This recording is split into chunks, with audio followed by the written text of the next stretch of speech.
bagaimana kabar kalian hari ini? Semoga kita semua tetap diberi kesehatan dan kesejahteraan. Amin. Bertemu lagi dengan Ibu Guru dengan tetap semangat, tetap sehat, belajar dari rumah.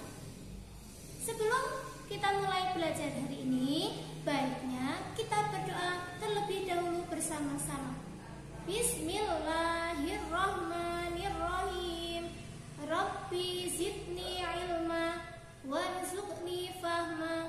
Amin ya rabbal alamin. Untuk belajar hari ini, kita masih tetap di tema 4, globalisasi, subtema yang kedua, globalisasi dan manfaatnya.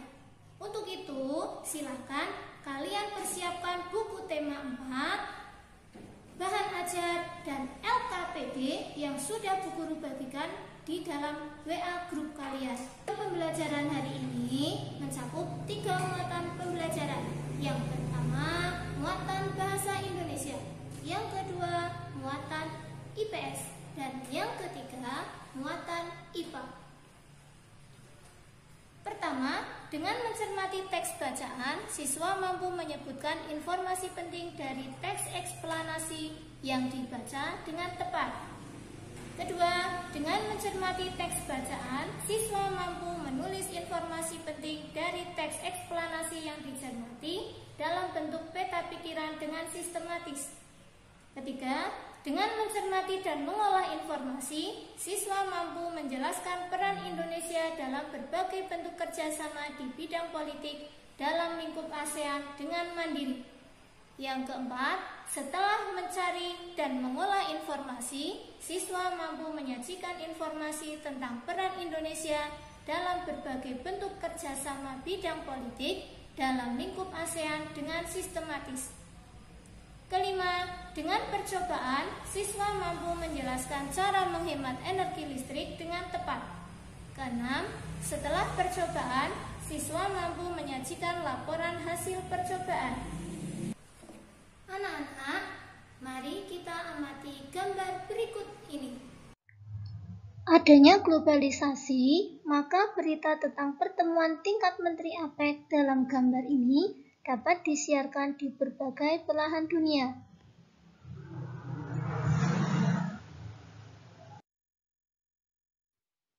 Selain itu, globalisasi juga memberikan manfaat bagi bangsa Indonesia. Seperti yang tertulis di dalam teks ini, bahasa Indonesia dinilai layak menjadi bahasa ASEAN. Teks ini adalah contoh teks eksplanasi.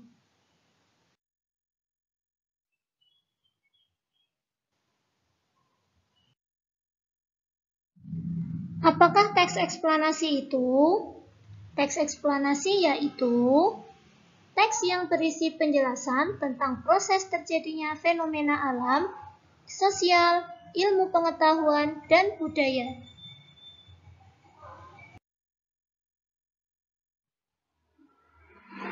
Berikut ini langkah-langkah menemukan informasi penting dari teks eksplanasi.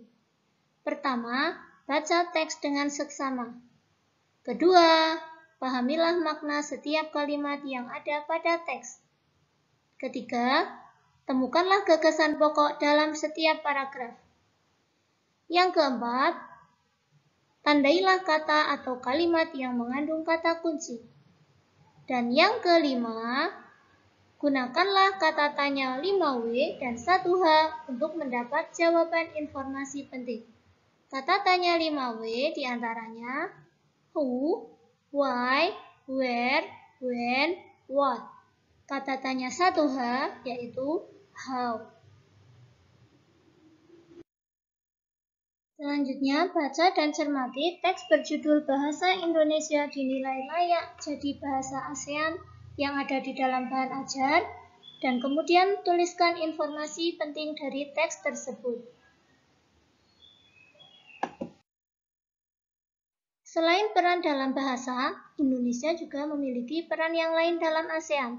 Seperti yang tertulis di dalam link tersebut, Indonesia memiliki peran politik di dalam ASEAN.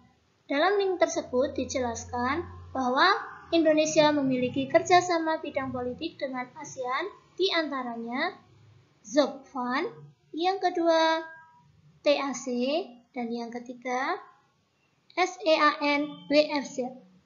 Dari ketiga kerjasama tersebut, Indonesia menjadi pemprakarsa kerjasama tersebut. Zopfan merupakan kerjasama yang mencakup kawasan Asia Pasifik yang lebih luas. TAC merupakan kerjasama yang bertujuan menciptakan stabilitas politik dan keamanan di kawasan Asia Tenggara. Sedangkan SEAN-WFZ merupakan kerjasama yang bertujuan untuk mewujudkan kawasan Asia Tenggara yang bebas dari nuklir. Adanya globalisasi memberikan dampak dalam penggunaan energi. Artikel berikut ini menuliskan tentang dampak penggunaan energi yang menyebabkan bermunculan masalah pemborosan energi. Masalah pemborosan energi sekitar 80% disebabkan oleh faktor sumber daya manusia. Bahkan Indonesia termasuk salah satu negara di Asia Tenggara yang tertinggi dalam hal pemborosan energi. Dampak dari pemborosan energi sebenarnya sudah kita rasakan. Hal ini terasa dari peningkatan suhu global. Meningkatnya suhu global menyebabkan naiknya permukaan air laut, meningkatnya intensitas fenomena cuaca ekstrim, lebih lamanya cuaca panas daripada cuaca dingin, dan hilangnya gletser serta akibat-akibat lain. Jika fenomena ini terus terjadi tanpa antisipasi dan penanggulangan, mungkin kelangsungan hidup manusia akan terancam. Salah satu cara hemat energi yaitu dengan menghemat energi listrik. Cara menghemat energi listrik diantaranya: pertama, gunakan lampu dan peralatan listrik yang hemat energi. Yang kedua, matikan lampu dan peralatan listrik saat tidak digunakan. Dan yang ketiga, gunakan lampu dan peralatan listrik sesuai dengan kebutuhan. Sebelum kita akhiri belajar hari ini, Bu Guru sudah siapkan evaluasi yang bisa kalian langsung kerjakan dalam aplikasi yang sudah Bu Guru siapkan. Silakan kalian bisa masuk pada link berikut ini dan kalian bisa langsung mengerjakan evaluasi yang ada dalam link tersebut. Anak-anak, tadi kita sudah belajar banyak hal hari ini. Di antaranya mencari informasi dalam teks eksplanasi, mempelajari peran Indonesia dalam ASEAN, dan juga melakukan percobaan untuk mengetahui lampu hemat energi. Di era globalisasi ini, kita harus hemat energi untuk kebaikan bumi kita ini. Pertemuan selanjutnya, kita masih akan tetap membahas globalisasi. Silakan kalian bisa membuka buku tema kalian dan mempelajarinya.